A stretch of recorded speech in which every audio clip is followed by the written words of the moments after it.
Yes, ladies and gentlemen, my name is Jack Farmer. I'm joined by Jimmy Korderas and Raj Giri, and it is the Monday Night Raw after show.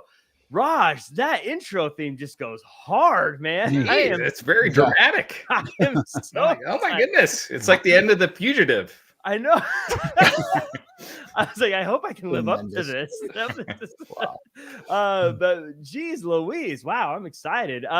Jimmy, how you been? It's been a while. Yeah, it's been a little bit, but I'm having to break out the shovel up here in Canada, and for snow, that is, so that people understand what I'm talking about. That's like, did you kill somebody? Yeah. Raj, and of course, how have you been, buddy? It's been a week. Good, man. One of my lights is off. I'm trying to get the lighting proper. It's not working, but so I apologize. I look like I'm in a corner somewhere, but mysterious. You look like you match the foreboding theme coming into the show. I'm ready for war. Matches the music from the intro. There you go. There you go. Well, we have a lot to discuss. We had a Raw that I think had a little bit of something for everybody, whether it be wrestling, whether it be stuff you hate, whether it be comedy. It's got a little bit of everything, including a little bit of magic that I can't wait to chat about with Raj. Before we get into it, I want to talk about a little bit of news that broke for me, like literally as we were getting ready for this show to start and come on the air, as everyone sort of settles in and finds their seat. It sounds like Kishida is no longer with the WWE. Kishida is someone who I always thought of as being very, very technically gifted, very entertaining in the ring, was really good during the black and gold era of NXT, but it looks like this is where they part ways. Raj, any insight to this? Anything you got? I mean, I felt like you could see this coming a long ways away. He wasn't really being used that well. He was just was not a big part of their plans. And I just felt like it was coming sooner than later, and it happened. So, I think it's the right move for him. He wasn't going anywhere in NXT. You could tell they didn't have big plans for him outside of NXT. So it's the right move. It did feel a little bit like a fish out of water once the 2.0 thing changed. I think he's talented, but it also felt like this wasn't quite the fit for him once that change happened. Zook Enigma in the chat says, Raw with no champion, Def feels even less important. I don't know if I feel like I missed it tonight, but Jimmy, do you have any thoughts on that? Well, I get it, because now that we have a unified champion, you would technically like to see him on both shows. You'd like to see him represented on Raw and SmackDown, but at least have a contender from each show.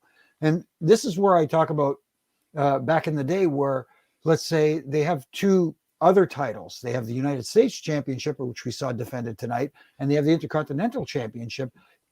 Those are the championships that should be identified as the brand's title, so to speak. In my opinion, I think those are the ones that should be elevated and showcased. And then your main champion could appear from time to time, and when he does, it feels like a really big deal. Mm-hmm. Yeah, I agree with that. Raj, before we get into the show, any just kind of overall thoughts on the idea of not having a champion on the show, or the main champion? I like the idea of having unified champions, and you only have one set of tag team champions, one set of, one world champion, and they appear on both shows. I feel like the title means more that way. Two world champions, it just dilutes it. When you have one, I feel like it just means that much more. So I like the idea of it. I just, just watching, and, people will give, news sites crap because of the plans change, or, the things change, but that's the real deal. I mean, I can tell you right now, I'm pretty sure that WWE is not sure what they want to do with the unified title. If they want it to become split again, or keep it as one. And, I like the idea of it being one. It reminds me a lot of the old quarterback saying, where in football they say if you have two quarterbacks, you don't have a quarterback. I feel like if you have two world champions, you don't have a world champion. I've never liked the idea of people saying, well, what's going to main event WrestleMania? You should know. It should be the champion. And so I like the idea of one. I know they've done it in the past and there's been issues, but I feels better. I like it. Just feels cleaner knowing that this is the person in WWE. So Agreed. Again, we'll see how it goes. We'll see how it plays out. But speaking of letting things play out, I want to talk to you guys about how we are letting something play out. And it's our partnering with Conrad Thompson and First Family Mortgage to help you future endeavor all your debt. Get credit cards, car loans, and a second mortgage. Save with WINC.com can help you consolidate all that debt and get you the cash you need. Get started with just a few clicks at savewithwinc.com. Here are more details from Tony Schiavone. I wasn't good enough. They had to get a pro. We're going to get Tony Schiavone to say a few words, and we'll see you in 30 seconds. Hello, wrestling fans. Tony Schiavone here for my good friends at First Family Mortgage and WrestlingInc.com. Maybe it's time to buy a house? Buying my house was one of the best decisions of my life. I want to tell you, I want that for you and your family. It's a competitive market right now when it comes to buying a house. I suggest you lean on the advice of an expert. Complete the fast and easy form, and a member of Conrad's team will be in touch very soon. You know, I was going to be mad, but he is pretty darn good at that live read. I think there's a reason they pay him the big bucks. So I'm coming for you, though, Tony. I'm coming for you, Schiavone. He sounds like a real pro, doesn't he? He's like Jimmy. He just got that natural likability. You can't get mad at him, you know? Oh, okay. Now I got a lot to live up to. You got to match the broadcaster who's been doing it for 100 years, Jimmy. I hope you can pull it off. You need to give it a shot. The world is counting on you.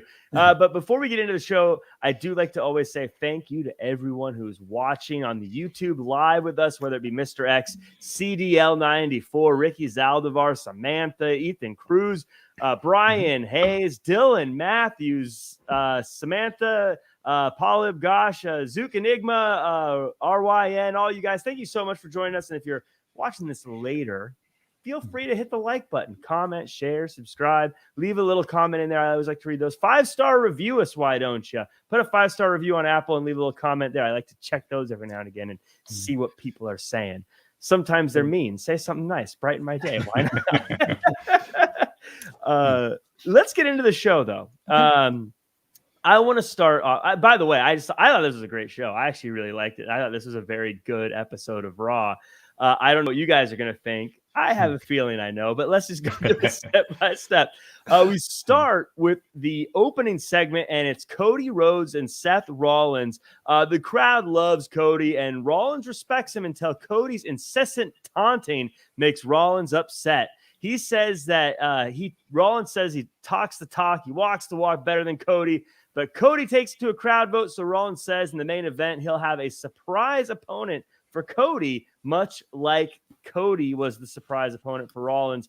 Jimmy, I thought this was a great intro segment. It set us up for the rest of the night. It was entertaining. What were your thoughts of this beginning part of the show? No, I enjoyed it, and what I liked about it was the interaction with the audience itself. It didn't feel like, you know, we're in a world where everybody talks about scripted promos and how the WWE is so scripted and everybody has to stick to. This didn't feel like that at all. This felt like these guys were having fun. They were enjoying interacting with one another and interacting with the crowd and allowing the crowd to interact with them. Mm-hmm. So the crowd was buying in, and when the crowd gets like that and they are buying into what they are selling, you know, like you said, it helped set up the match for later on in the night, but at the same time, it got the crowd invested in what they were doing by allowing them to be a part of what they were doing. Yeah, Raj, I thought their ability to just play off the crowd a lot, a very vocal crowd, really added something to this promo. I agree. I thought it started off hot. I thought it just set the pace. I thought it was a really good beginning to the show. Everyone seems to love Cody right now. I love Cody. I think everyone, I feel like WWE so far is absolutely crushing his return. Raj, do you think that there might be a worry about Cody burnout if he has these opening promos every single week? Well, we're only a few weeks in. I do think there's gonna be that time where they hit that point, and hopefully they realize it before it gets there. I think, but I think Cody's been just nailing it out of the park. Yeah, I think so far it's been really good, and I would not change anything. Yeah, I feel like everything that we wanted from Cody Rhodes coming back to WWE, they've done it perfect. So big ups to them. In the chat, before we move on to the next segment of the show, Michael Martinez has the question: thoughts on Battle of the Belts 2 and Dalton Castle? Jimmy, were you able to see Battle of the Belts this weekend? Unfortunately, it wasn't aired up here yet. I'm going to catch it, but I have to, again, my apologies for not being able to comment on this because I haven't had a chance to watch it yet. So I'm looking forward to it. That's why I'm kind of staying away from what's being said online, because I hate going in with preconceived notions of what so-and-so said and what so-and-so said. I'd rather okay, I'm going to back off. I'm going to lay off and just enjoy it my own way. Yeah, I thought it was an enjoyable weekend of wrestling. Raj, I think I saw you tweet something similar. For me, I wasn't able to watch a lot of these things live, so I did kind of a big wrestling show dump in one day where I watched a lot of it. So I actually don't remember which was Battle of the Belts versus Rampage. But I remember really liking the Thunder Rosa Nyla Rose match. I don't know if you have any thoughts. I find Battle of the Belts disappointing in the sense that I thought this was going to be another Saturday night's main event, Clash of the Champions kind of show, and it's a complete afterthought. When it means less than Rampage, that's when you just kind of know it's very low on the pecking order. And I was just hoping for this special to be more than that. But it was a fun show. Other than that, I thought it was. There was a spot where Gresham and Dalton Castle were slapping each other, and it was just ridiculous. I thought it looks dumb as hell. Outside of that, you saw that, right? I giggled. Yeah. I'm gonna have to go search it out now. It's one of those things. If you're doing it in a Bushwhackers comedy match, that's one thing. Mm-hmm. But when you're doing it in an ROH title match, this is supposed to be your title. It just looks stupid as hell. So I don't know. I thought it sucked. In general, like I said, it was tough for me because I saw the results, unfortunately, before I got a chance to see it. And then, like I said, it was that. And it was Rampage, Battle of the Belts, SmackDown. I kind of went through, they were all playing. So it's a little bit of a jumble of what was actually happening. But yeah, it's all kind of a blur. Yeah. But it does, now that I think about it, it does feel like Rampage was the bigger show because it had the Hangman Adam Cole match, which was like the most highly built of the of the matches. But in any case, let's move on. We got that's a segue. Yeah. In any case, we had the Boss and Glow connection defending the titles against Liv Morgan and Rhea Ripley. This one is for the titles, and the champs retain. This time, the pin is on Ripley, and Ripley is upset that Morgan wasn't there to help her. And then Ripley attacks Morgan after the match. This was a breakup that I think we saw coming for a while. But Jimmy, I want to ask you, is it weird that Ripley got angry when she was the one that got pinned? I thought that felt a little clunky. I don't know if it felt clunky. I think depends on the way it's presented. And I thought I was okay with the way it was presented because she did get pinned, yes, and she was the one who got upset because, hey, I saved you from being pinned on so many occasions. Where were you to break up the pin and help me out, kind of thing. But that again falls a little bit on the announcers too, because that's the story they should help be telling. Or when the women are arguing in the ring, maybe they lay out and make sure that Rhea says that in her, and they pick it up on mic or something like that. But it has to be sometimes explained, and I don't think they did that. I thought on commentary, and Raj, I want to get your thought on this. It felt like they were talking on commentary a lot about how Ripley and Liv were a new team for a team that was no longer going to be together after the show anyways. isn't every team a new team? Because like none of the teams were a team 6 months ago that were like in that WrestleMania tag match. I think Rhea, this is way overdue. She can be a gigantic star with the right storyline, right presentation. I think her as a heel, all of a sudden it just opens so many things up. Her against Bianca, her against Sasha. If you turn Becky Lynch back babyface, which I think they should do, she's a bigger star as babyface, in my opinion. I think it's just she could be that Brock Lesnar heel in the women's division. So I'm excited to see where this goes. Yeah, I've been waiting for her to have a big singles run. I've been such a fan of hers for such a long time. And so you're right. I agree. It feels like it's definitely overdue. But now that I don't know, I was wondering, is there any teams available to challenge at this point for the titles? I feel like that was the last one. I guess Shayna and Natalya, but Natalya is going to NXT, it seems, for a while. So I don't know. Yeah, but she can do double duty, I guess, for now. But at the same time, you're right. There is a lack of women's tag teams, I think, right now. Yeah, I think that's the problem with the women's tag team division is WWE treats it as such an afterthought. Like there's not real storylines. It's just like makeshift teams that are kind of going at it. And it's just, it feels more like a way to fill time as opposed to tell a story. Yeah. And, back in the day, I mean, Jimmy, you were a referee in my glory years, watching the Hart Foundation, the British Bulldogs and the Rockers. Oh my goodness. I mean, yes.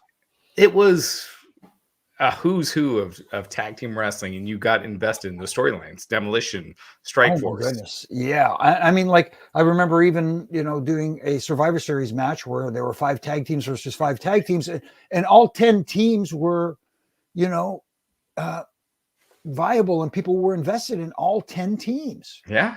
It's amazing. And it was a huge deal when a tag title changed hands. Yeah. And I want to see the women's tag title go to that, but you need to put in the storylines. You need to put in the characters and not just make it seem like a complete afterthought. And keep them together. I mean, I don't think, like I said, I don't think any women's tag team survives a shot at the tag team titles. Whether you win them or not, if you have a title shot, you're on borrowed time after that point. Yeah, I mean, if it was Davey Boy Smith and Jacques Rougeau against, Axe and Brian Blair, it just would not have been the same. You need that synergy, and you need to build up those teams over time.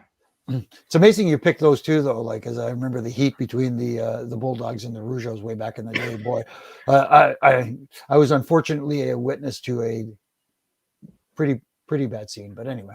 Yeah, it was mostly Jacques and Dynamite. Yeah, Dynamite, right? Yeah. It was like Davey Boy was. No, it wasn't really him. He was kind of like standing in the background. The same with Ray. Ray didn't want the heat, but I just happened to be there I don't want to say the right place at the right time. It was in the wrong place at the wrong time to notice, the infamous Jacques getting his retribution on Dynamite. The roll of quarters, right? Yes. Yeah. And it was like, oh my goodness. Punch out Dynamite's teeth, right? Yeah. Yeah. And here's the worst part. Like, what am I going to do? You know what I mean? I'm like, it's like, come on, guys. Can somebody help here, please? Cut it out, guys. Stop it. Quit. So in the end, I'm bummed out that we lost another women's tag team, but I also really like the idea of Rhea Ripley as a solo act. So I call that segment a win. Speaking of winning segments, Sonya Deville comes out and the crowd just hated Sonya. Sonya didn't care. She says she's a competitor. Bianca comes out and says, let's have a fight. But Sonya says, nope, we're going to do it in Knoxville. And Bianca attacks Sonya. Later, Sonya is told that the higher-ups aren't happy about how she's conducting business and fines Bianca, but only $1. Raj, I love Sonya Deville. I love this character. I love where it's going. I love her music. It feels like she's moving back to full-time competitor, though. Absolutely. And and to your point, I think she's great. She's killing it. she being in that authority figure while she was dealing with what she had to deal with, like that's a scary thing that she had to deal with over the last year and a half. Someone breaking into her house with ties and, Yeah.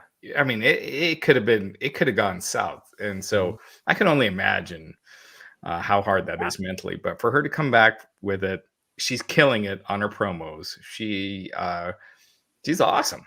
And I love it. I like this storyline. It gets Bianca away from Becky Lynch for a while. And I think it just builds a new star with Sonya. I think Sonya, too, is one of those people that can give Bianca a good match, but also if Sonya doesn't get the win, it doesn't hurt her either. You're not going to be like, oh, they've ruined her, because her character is that where she'll find an excuse or something like that. But that said, Jimmy, I got to ask you, do you think Sonya stands a chance? It's in Knoxville. Last time they were in Knoxville, Bianca took a beating at the hands of Becky Lynch. Yeah, sometimes in the WWE, performing in your hometown is not a good thing. But the thing I like about this whole situation is, like you talked about Sonya, knocking it out of the park, which she's getting legit heel heat, which is hard to do nowadays. Like we're seeing it with Becky Lynch, because the audience wants to cheer her so bad. It's so difficult for her to, no matter what she does, there's that segment of the audience that just wants to cheer her.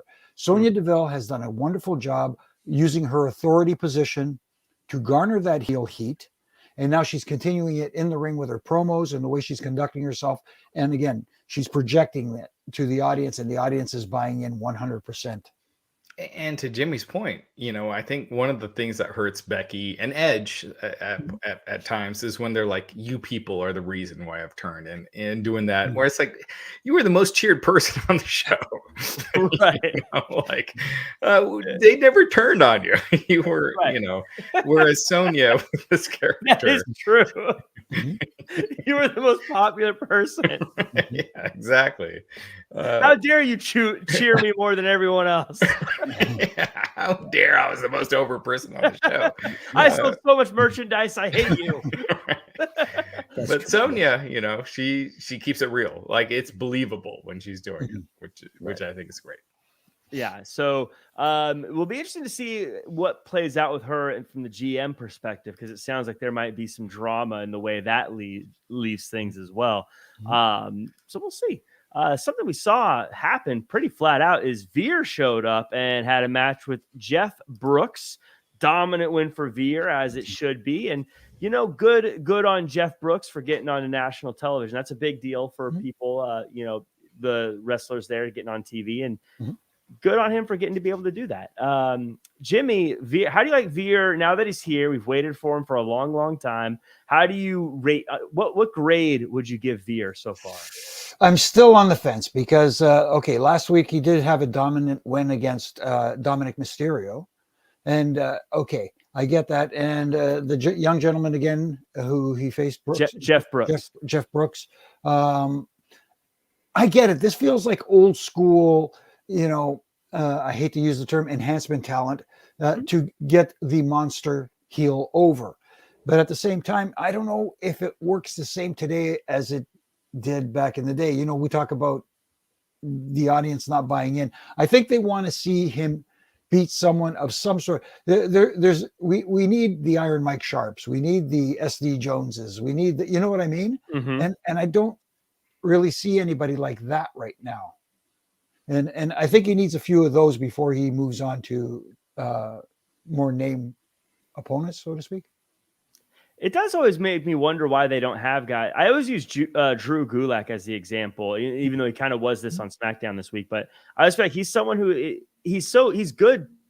He's a good wrestler. So why not have him, even if it's like a quick match like this? But then to your point, you see them more often and it feels like it means something, as opposed to we see the same people every week, but now this person I've never seen before is going to be in the match. That's interesting. Again, I mean, I think it's good for him. Whenever you get the chance to be on TV, that's a good thing for him. But Raj, how are you feeling about Veer so far? I don't like the gimmick. I feel like it's very, they're combining Umaga with the bad guy from Temple of Doom. It's basically that kind of a stereotypical kind of thing. Whereas I think you look at him, how he presents himself on social media, like with the suits and well-dressed and just a really classy individual. And there's a Disney movie based on this guy. Yes. And I think telling his backstory, and like with Lacey Evans, maybe they'll get there sooner than later. But I think that guy is a star. The social media presentation, $1 million arm, what they're doing right now, it's just it's just stereotypical. They've done that tons of times. But I see a ton of potential in Veer. He's athletic. He can move. I see a ton of potential. I just think that this character is not going to go far.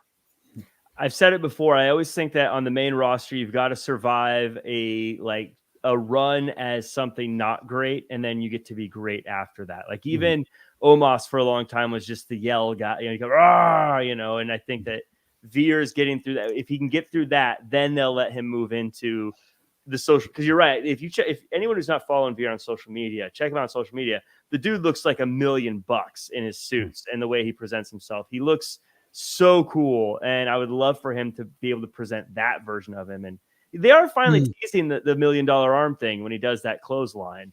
Yeah, they're calling it that, but it's kind of a nudge kind of thing. Yeah, I don't know. I've never understood. Like, say it. He's got a Disney movie. He should say that. Disney movie on this guy. He should say that. I've got a Disney movie made after me. Who are you, Dominic Mysterio? That'd be great. So, but at the end, moving forward, we get to one of my favorite bits of the night. I don't know what you guys think about this, but the Kevin Owens show. This was one of my favorite Kevin Owens shows, and it was just set up perfectly. Kevin Owens, Chad Gable with the lie detector, and Ezekiel, and who wants to hear Zeke speak? Jimmy, it's official. We all questioned, we wondered, but it's true. This is actually Elias's younger brother, Ezekiel. They're two separate people. Are we going to get an Elias and Zeke tag team? I don't know. Hopefully we will down the road. But you know what they say, lie detectors do not lie, I guess, for lack of a better term. Here's the thing about this. It was, again, a very entertaining segment. KO is, again, you can tell he's enjoying himself in his current iteration here in the WWE. And Chad Gable is just one of the most underrated superstars overall, not just in the ring. We know he can go in the ring, but his presentation, his sports entertainment side is starting to show big time now, and it is absolutely working, and it shows a lot of confidence that the company has in both Chad and Kevin Owens, because they're counting on them to help elevate Ezekiel, the younger brother of Elias, and try to elevate him. So it shows that they have faith in people like Kevin Owens and Chad Gable to do that. Now, Raj, this is one of those classic examples. If you drew this up on paper, this idea, it could be a train wreck, and without the right people in the segment, could be absolutely terrible. This knocked out of the park. This has got to say a lot about the three people involved. Having Kevin Owens, Chad Gable, and in the same segment right off the bat is gold. And then you add Ezekiel. Look, I felt when they were starting this that they had no real idea of where they're going with it, with Ezekiel, with the Elias stuff. And you know what? Like, if we were still in the Thunderdome era, they could easily do Ezekiel and Elias together. I mean, yeah, you just put a wig on him and a fake beard, involving Kevin Owens, this thing it's been really good. It's been really entertaining. So I'm still gonna wait and see where it goes. I don't see Ezekiel in a higher spot than Elias was a year from now. I hope I'm wrong, because I think he's super entertaining, but I don't see it being an upgrade for him. But right now, I do think it's been entertaining. I want to double back on that, Raj, and ask you, do you think, now obviously I know the performer is one person, but in the story, is this really Zeke, or will he eventually admit to being Elias? I mean, I know the performer is the same guy, but do you think in the realm of the story, will we find out this is actually Elias, or is this long term? He's Zeke from now on. I mean, going back to the 80s, they had Piper interviewing Roddy Piper, so they could easily do. Could easily have them both on for sure. So. Okay, so I can't wait. Did you ever see that Roddy Piper interviewing Roddy Piper? It was awesome. Everything Roddy Piper did was awesome. And I saw, as we saw this week, it was trending too when he made that appearance on the Bill Maher show. Yeah. I love Bill Maher, but Piper owned him on that. Oh my goodness. Well, it's hard not to get owned by Piper. Let's put it that way. Yeah, your chances aren't good when Piper's. It's funny. You look at Sting. Sting was so just a total professional on that, and then Piper was just Piper. It was just amazing. Yeah, that was great stuff. So, I mean, the match is, as far as the following of this match, Gable versus Ezekiel. The only thing I really took away from it is Otis helped out. At first, I was a little worried that maybe Alpha Academy was going to break up and it was just going to be Chad Gable going forward. So looks like they're still together, at least hanging out. Jimmy, do you have any predictions on where this goes? Alpha Academy is now mixed in with it. KO still not excited about it, but Ezekiel's there. Any predictions on what you think happens next with these four? No, I don't know if Alpha Academy is going to be a part of this going forward. I think they were used temporarily, again, to help get this tonight over. I don't know if that's going to continue going forward, because I'd like to see them separated from this issue. That's for sure. And be more a part of the tag team division. Yeah. Because they need the bodies there for sure. Yeah. It's funny. A year and a half ago, it was Otis that was the one with the charisma, like the one that one of the most charismatic persons on the roster. And, Chad Gable is just, he's gone above and beyond. He's been amazing. Yeah. I always say, and this is where people are going to get mad at me, but I always say we never stop and look back and go where Vince was right. Because when they cut Otis's hair and they did all this stuff with him, we're like, what are you doing? But this actually worked out very well for everyone involved. And there's a lot of the stuff that has happened over the past year that I think we all questioned, but now we look back and we go, you know what? That actually worked out pretty well for him. So to an extent. Yeah.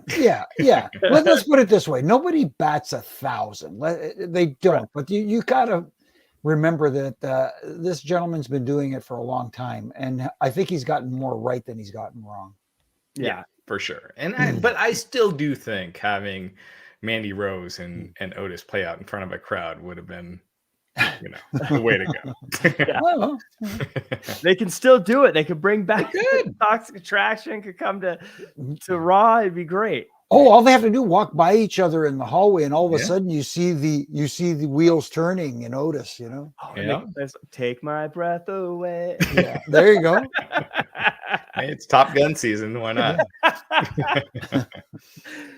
So we get RK Bro versus the Street Profits. These two teams, great chemistry, but I think I'm ready for both these teams to move on from each other at this point. This is where a team like the Viking Raiders, I feel like, would have been nice. Just plug in there. One of those, another team that we don't see very often. Freshen it up. Put a different team in there, but it's the Usos music that comes on that distracts RK Bro. Street Profits get a non-title win. Raj, we're starting to see the Street Profits just go farther and farther into the wrong side of the tracks. Look, I think Street Profits, they've been there for a long time. I think they could use a heel turn or some sort of character change. My concern is that this becomes a three-way. You don't have the unification. You have Street Profits get beat in the three-way, and you don't have that unification the titles. But that being said, this match was really good. It just feels like I've seen it for the last 6 months over and over and over again. Like I could care less. Yeah. And how many times are we going to see these non-title, or what are they called now? These championship championship contender matches. Right. Yeah. Opportunity or whatever. So basically what you're telling me is you have to beat the champions to get a shot at the champions. This is dumb. It just makes no sense to me. It drives me insane every time I hear it. And, You beat the champions, you're the champions. That's how yeah, it should be. like any other sport.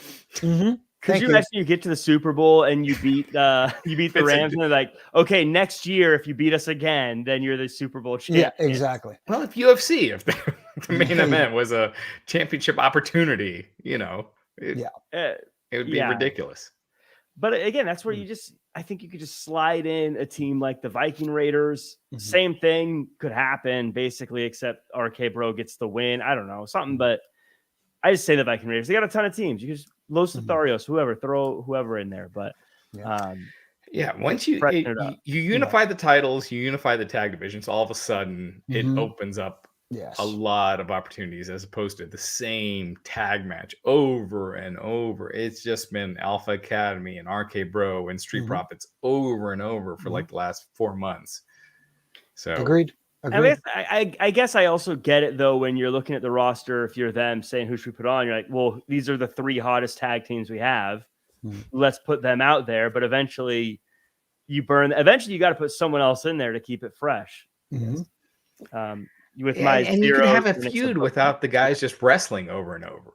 And when Jimmy, was referee back in the day, when you had the Demolition, the Hart Foundation, and the Hardy Boys, and all they weren't doing the same match over and over every week. No, you had storylines and you built to the pay-per-view match. Now it's just they just keep wrestling over and over, and that's the storyline. It's just doing the same match over and over. The real trick I always say is to have a division is you need to have a rivalry happening that is not about the titles. You need to have a title rivalry, and then you need at least one other one happening that isn't about the titles. Same as with the women's division. Yep. Jimmy, one last thing on this. Riddle used to have doves, then he had grasshoppers, now he has bunnies. I don't know. I don't know if that's a question or an observation. I don't know. I don't want to even speculate on what's making him do this, but I will just leave it at that and tell him enjoy whatever it happens to be next week.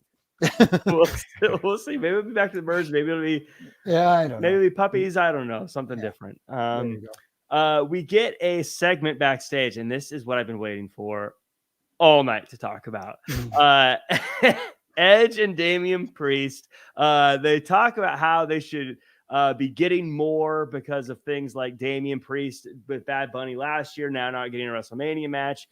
Says he planted the seeds for this with the Brood and the Ministry of Darkness. Says it's everyone's judgment day with the scales sitting next to him. But then AJ Styles is having an interview, and like ninjas, they sneak up in the dark on AJ Styles using the power of magic. Raj, talk to me about this. Oh, boy.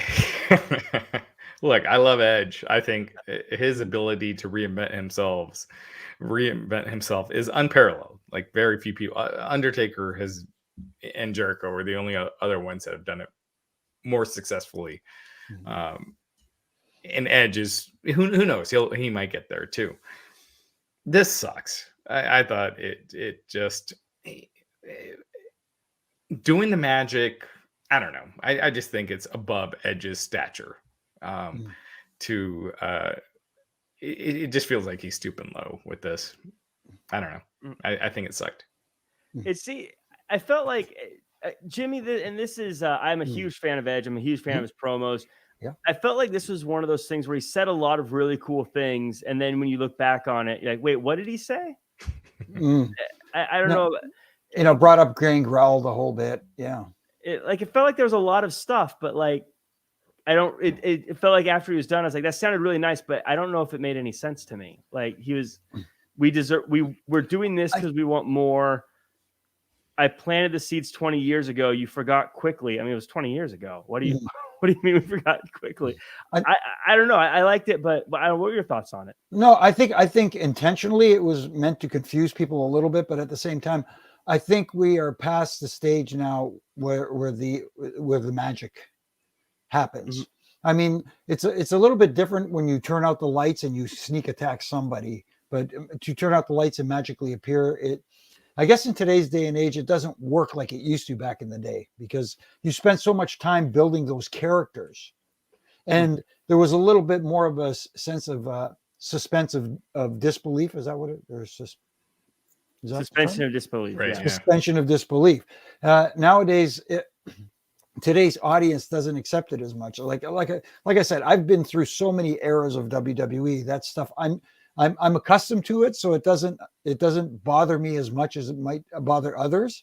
But at the same time, I can see how others can be bothered by it. Mhm. Turning out the lights last week was a big flop.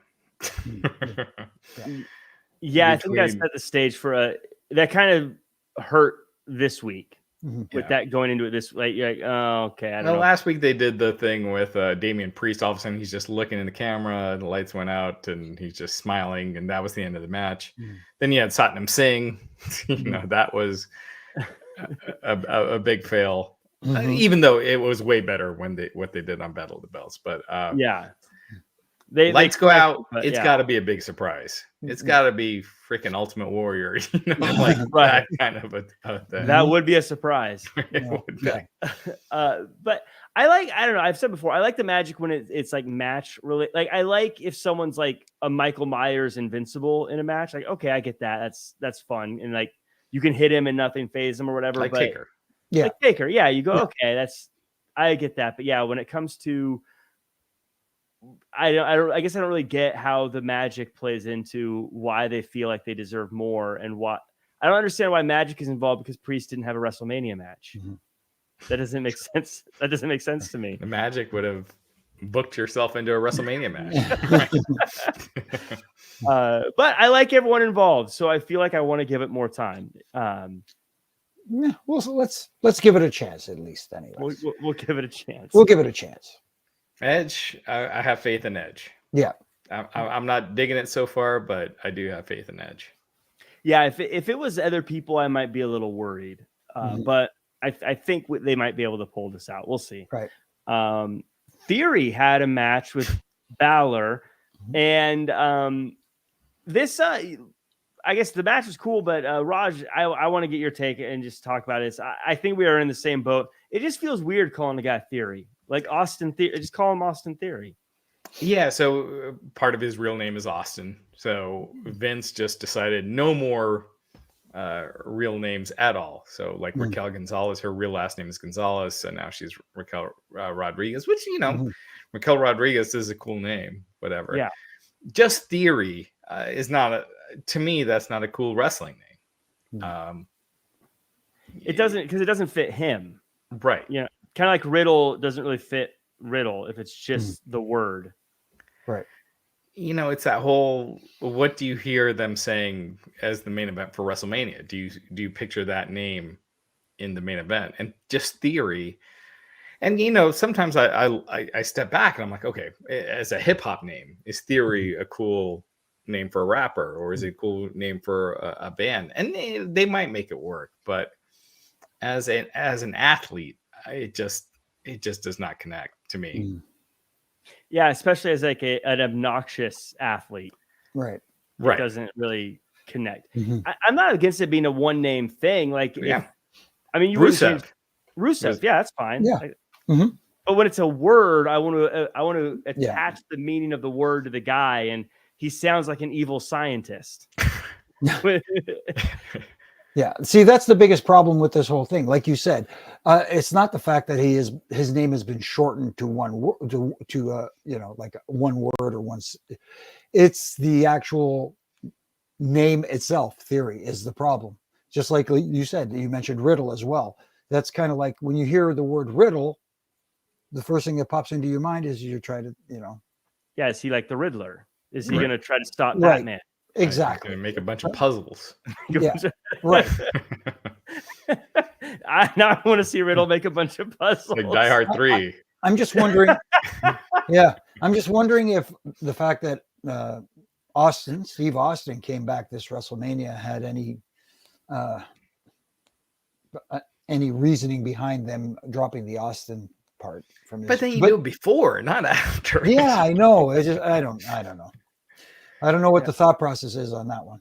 It's just random. Again, I think Austin Theory is a cool wrestling name. Theory is not. Yeah.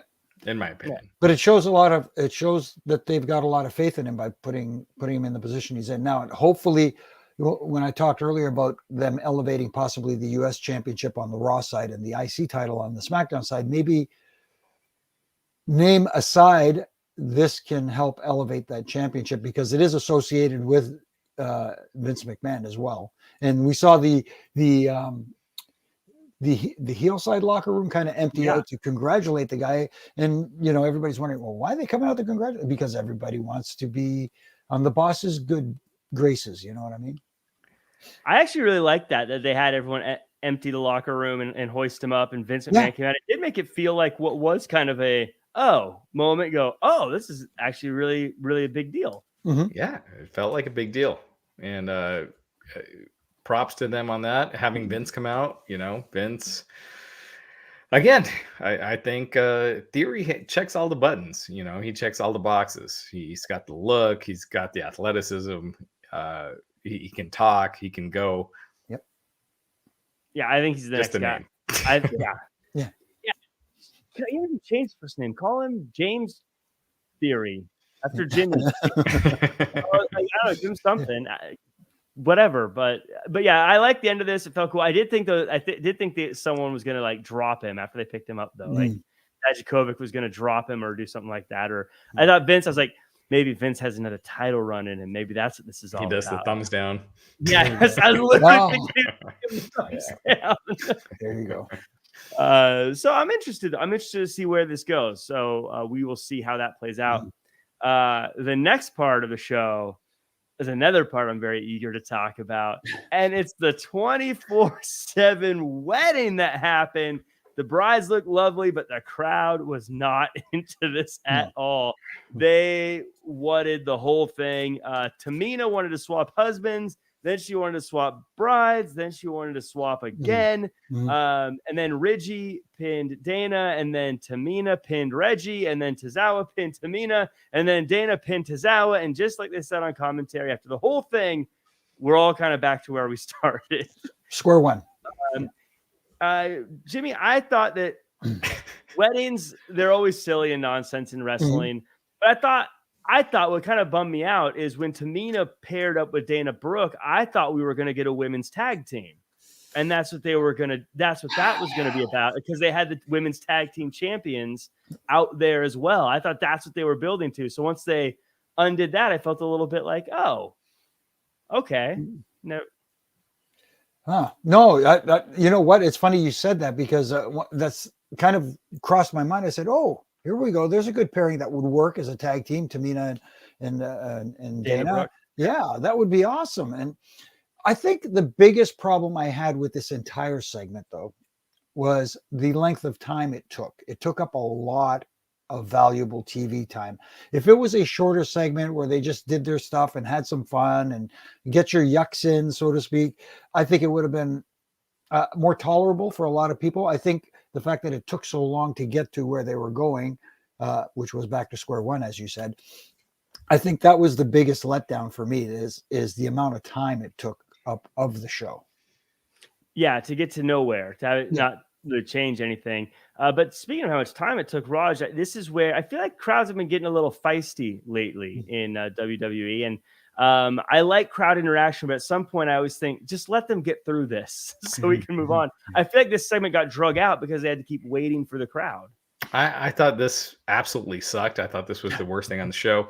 It's funny. I mentioned on Twitter. So you like the magic more? The magic. If only they had magic in this segment. Worse than Don Marie and Al Wilson? Yeah. Oh, okay. Don, yeah. Okay. Hey, there was a death in that whole storyline. You don't see that often in wrestling, right? Look, it's funny because I mentioned it on Twitter. I was like, my daughters, that was one of the parts that they watched of the show, and they were like really into it. I'm like, this really sucks, but they liked it. Mhm. So I was like, okay, maybe it's just not for me. It's this, they're enjoying it, and sometimes not everything is going to be for me. But I thought this really sucked, and but my daughters liked it. So Yeah. Well, good. you know, Well, see, that's sorry to cut you off there, Jack, but Yeah. it's just that's one of the things I forget sometimes too, that WWE's Raw, SmackDown, whatever, is a variety show. There's Mhm. supposedly something on there for everyone. And like you said, Raj, that was kind of geared towards an audience like your daughter who would enjoy something like that. And who knows who else? There might be other adults that might like it, but maybe not in my wheelhouse. But I could see where people can enjoy it. It just I just think, again, like I said, it took up a lot of valuable real estate on that show. That's all. And I also think Sasha Banks being there. I know she's team bad, Ooh, whatever, but I think yeah. she's too big of a star to be a part of a segment like that. Yeah. She's, Roman Reigns would not be a part of a 24/7 segment, no Could you matter imagine if it's the he was at the Shield or wedding? whoever is involved. He's not going to be involved in that. I think Sasha's at that level. She should not have been in that. That I agree with. Yep. If it was a real segment, sure. I mean, if Tamina Yeah. was really getting married, sure. I'm sure Sasha would love to be there. But It was a ha segment. So again, yeah, you're right. She's Well, above that.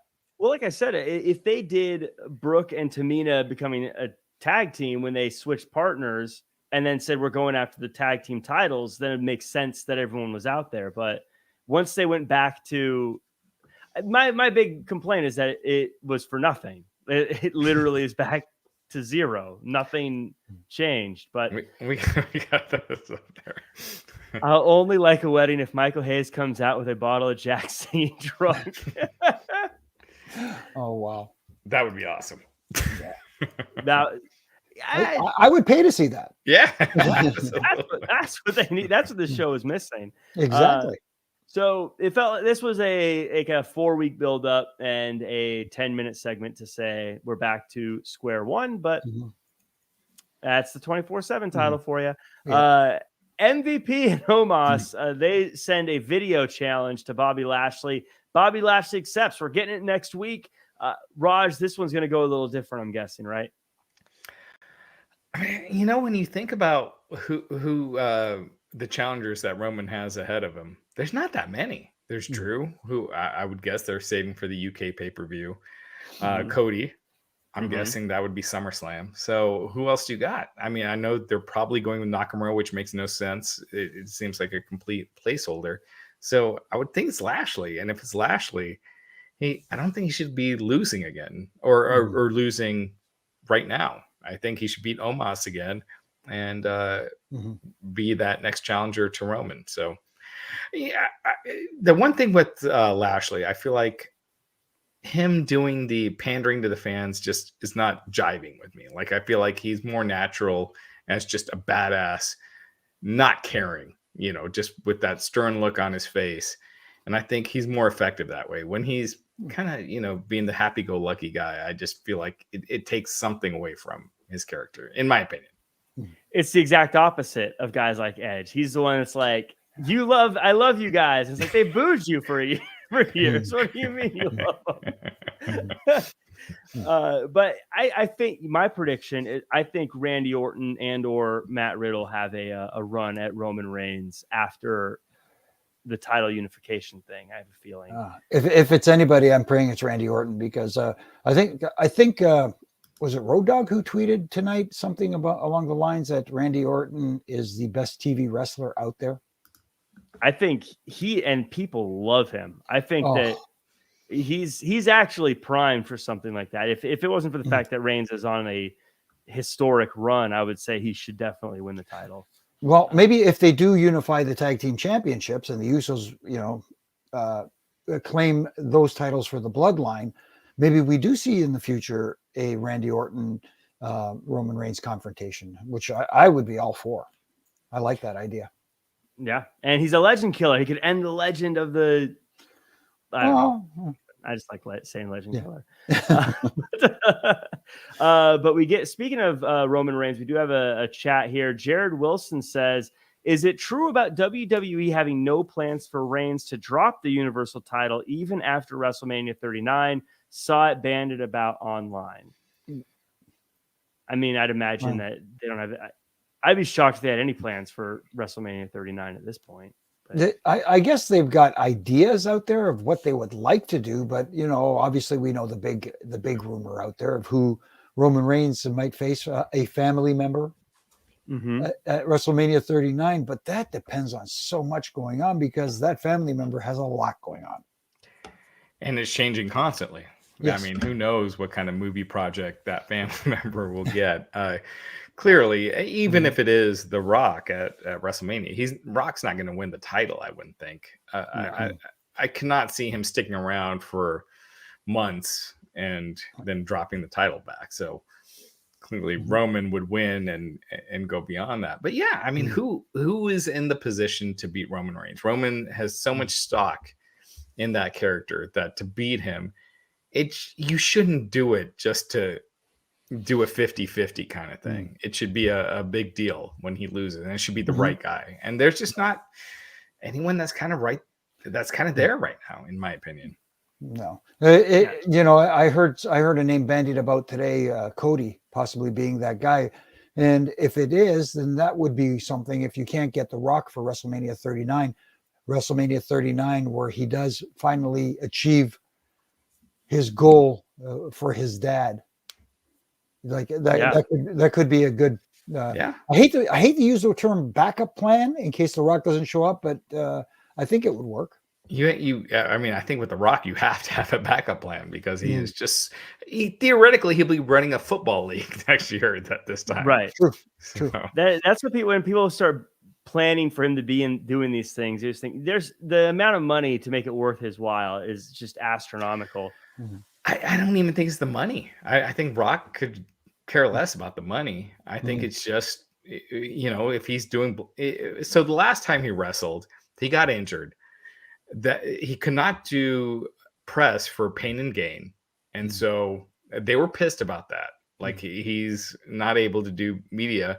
And then that put off filming for Hercules for like a month. And that cost millions of dollars. And after that, with the movie insurance, he hasn't been able to do it since. So again, if he's got a big movie, it's not going to happen that he's filming during that time. Well, that's kind of what I mean is it would have to be an amount that'd be worth it for him to say no to movies and step away for a while. And everyone keeps saying that we're going to see Roman versus Rock in a WWE ring. I have a feeling it's more likely we'll see them in a Hollywood movie. I saw it in Hobbs and Shaw. I have a feeling Reigns is going to be Hollywood sooner than later. But that's just my prediction. I don't know. He's got the look. He's got everything. It just can he act? It's true. Yeah, there you go. We'll see. I don't know. Well, we got Cody Rhodes versus Kevin Owens as the mystery opponent, which is actually kind of a dream match, really. And Seth Rollins comes out halfway through, and after getting into an argument with KO, Seth causes KO to lose via countout. Then there is an attack by Rollins afterwards. Jimmy, this, like I said, it was a kind of a dream match to see these two in the ring. They had a bit of time, but it ends kind of not as exciting as I think a lot of us would have liked it to have ended. I know. I get it. I know a lot of people are upset with the ending being a little flat, for lack of a better term. I'm not as upset with the ending because, for Cody to actually beat, it would have made sense because you're trying to build Cody Rhodes right up now. He's in that honeymoon stage right now, so you would expect him to win, but at the same time, Kevin Owens right now is at a position where he is elevating other talent as well, like Ezekiel or Elias, his brother. Well, the light says it's Zeke. Let's just call him Zeke, yes. But again, for them to put that match on television made a lot of people happy. I think people wanted to see a definite conclusion to the match, but the way it ended also left us an open door where we could possibly see this match in the future again. And maybe I don't want to say we get it next week, but down the road we could see this match again, and that's cool. I'm cool with that.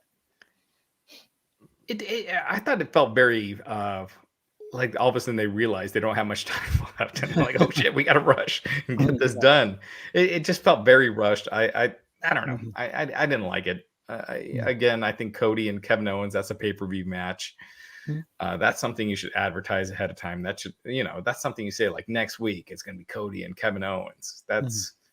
It's that kind of a match. So I just thought, we're at this weird point always in late April, May, where WWE, they kind of take a couple months off creatively.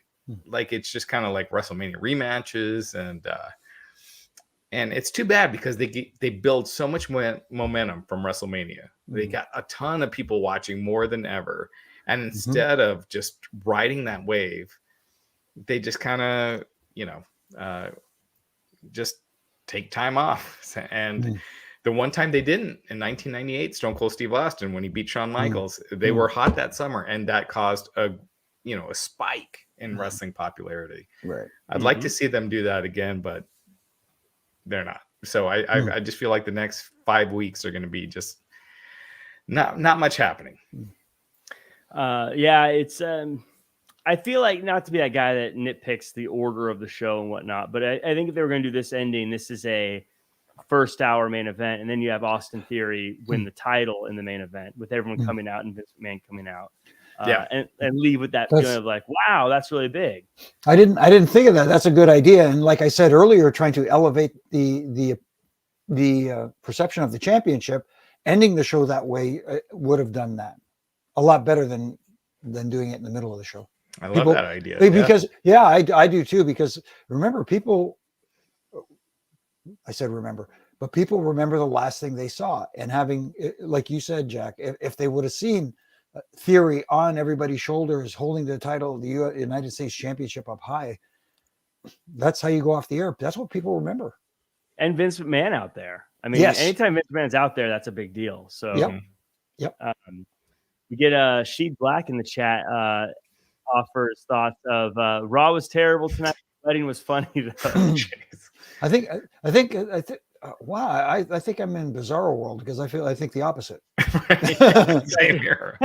Raw is pretty good except for the wedding. Yeah, I thought Raw chugged along. I think really the wedding and the ending being flat were the only two things that really. Yeah, and if I may, you know what? I love Jerry Lawler. He's awesome, but I think he's trying too hard to be heel commentator as opposed to just be Jerry. Yeah. Lawler was one of my favorites as a color commentator growing up. Behind Jesse, behind Bobby, and then it was Lawler. And then tonight, geez, some of the stuff he was saying, it was just mind-numbingly corny. Like he was doing a hip hop Easter reference.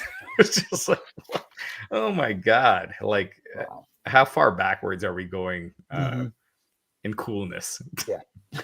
I always think this is a time, we always talk about building up young wrestlers. I always feel like this is a good time to build up a young commentary person and bring someone from, whether it be NXT or Level Up or UK or whatever, and have Nigel McGuinness come in and get LA Knight. Awesome. Oh my goodness. Yeah. You have all these people there that you need to get TV time for. And with no disrespect to the King, but like that's a great time to have them. And I think LA Knight would have been awesome in that role. They're kind of teasing him in that manager spot. And, I hope that leads to him actually being a wrestler because he's got everything. Yeah. He might not be Eddie Guerrero in the ring, but he's got everything else. He's got charisma. He's got promo ability. He's got all the tools. Yeah. And you look at a lot of the top stars in WWE over the years, Bray Wyatt, Braun Strowman, a lot of these guys, I mean, granted, they're no longer there, but they did reach the top, and they weren't, work rate machines. A lot of times the character and how you present that character is above and beyond what happens in the ring. Absolutely. I mean, he's kind of more of a brawler, but I wouldn't. He's not like he's bad in the ring, but he's not. You're right. He's not going to do like Hurricane Ranas and topes to Asitas and things like that. Right. But I think whenever I'm watching his matches, like I'm into him. I'm not, I'm not like, oh, this is horrible. It's because you're invested in LA Knight, not the twisting, burning 450 hammer Phoenix splash that he did. Right. Which he can do pretty well. From what I hear, I haven't seen him do it yet. But, And you even look at AEW. The guys that make it to the top, really main eventing pay-per-views, it's the guys with charisma. There's a ton of good wrestlers in AEW, but the ones that really make it to the top are the ones that have charisma, that have mic ability. Yep. Hangman Page, he's got charisma. He had the right storyline with Kenny Omega, and that got him there. And outside of that, it's all guys that are super strong with charisma and promo ability. Absolutely. He's just such a force on the microphone. Put a microphone in his hand, he'll do the rest. It'll work out. He's a superstar. Yeah, he's great. I think you're right, Raj. I think he's the guy that they should have put there. But because I guarantee you, people would like if he said he was a wrestler and then did that for 2 weeks. By the time he's done, they'd say, "I want to see this guy in the ring." Yeah. Whether I want to see him beat someone up or get beat up, I don't know. I don't know. But that does it for the show. That was WWE Raw. It hummed right along. We're gonna do an NXT after show tomorrow on Wrestling Inc. And then we've got the AEW Dynamite after show on Wednesday. Then we've got the Pop Culture Pro Wrestling show on Thursday. Then we've got SmackDown / Rampage on Friday. It's a nonstop train that just keeps running. All with the conductor at Raj Giri _303 running the charge. Don't follow the other 302 Raj Giris out there. Yeah. Or 304 through infinity. But also at Jimmy Korderas, and I'm at Real Jack Farmer. Any final words before we sign off, fellas? No. I mean, like I said, for the most part, I did like Raw tonight. There was, as Raj pointed out, some stuff that wasn't for me, but I don't think they were intended for me. And I think that's one of the things people get fixated on, and they should just enjoy the stuff that you enjoy. And if you don't like a certain segment or 2 or 3, then hey, you don't like those segments. What are you going to do? Yeah, I hated the wedding stuff, but if I was there live with my daughters in the arena, I mean, on TV already they were hooked, but even in the arena, it would have been that much more so. So it was I felt overall it was an entertaining show. I would say watch wrestling with kids and it changes your perspective. Absolutely. A lot of it. You're like, oh, that's why they do this stuff. But yeah, that does it for us. We'll see you guys next time. Make sure to follow at Wrestling Inc. across, I think, all social media. Is it at Wrestling Inc. on all social media? All social media, yep. Across all social media. That does it for us. We'll see you guys tomorrow for the NXT After Show.